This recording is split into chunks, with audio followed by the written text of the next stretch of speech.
இன்னைக்கு சிஎம் விஜய் அவர்களுடைய அலுவலகத்துக்குள்ள அந்த அவருடைய ரூம்குள்ள வந்து அதிகாரிகளா இருக்கட்டும் இல்ல யாரா வேணாலும் இருக்கட்டும் அவரை பார்க்கறதுக்கு யாரு வேணாலும் போலாம். ஆனா அனுமதி பெற்று அங்க இருக்கக்கூடிய புகைப்படம் எடுத்து அதை அபிஷியலா தான் வெளியிடுவாங்க.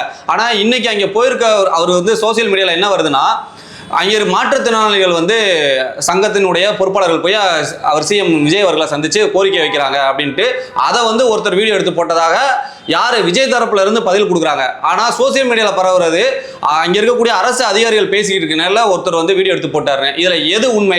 முதல்ல சிஎம் ரூமுக்குள்ள ஒரு ரகசியங்கள் இருக்கும். 1000 பேர் வருவாங்க பேசுவாங்க.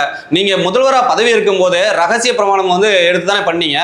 அப்படி இருக்கும்போது உங்க ரகசியங்களை காப்பேன்னு சொல்லிட்டு உங்க ரூம்குள்ளேயே ஒருத்தவங்க ரீல்ஸ் எடுக்கிறதுக்கு உங்களோட அனுமதியோட தான் எடுத்தேன்னா அவர் சொல்றாரு அப்படின்னா எந்த அளவுக்கு நீங்க ஆட்சி நடத்துறீங்க? நீங்க ரீல்ஸ் பண்ணி தான் வந்து ரீல்ஸ் மூலியமா தான் ஆட்சியை பிடிச்சிங்க இல்லைன்னு சொல்லல. அதுக்காண்டி ஆட்சியே ரீல்ஸாவே இருந்தா ரீலாவே இருந்தா எப்படி?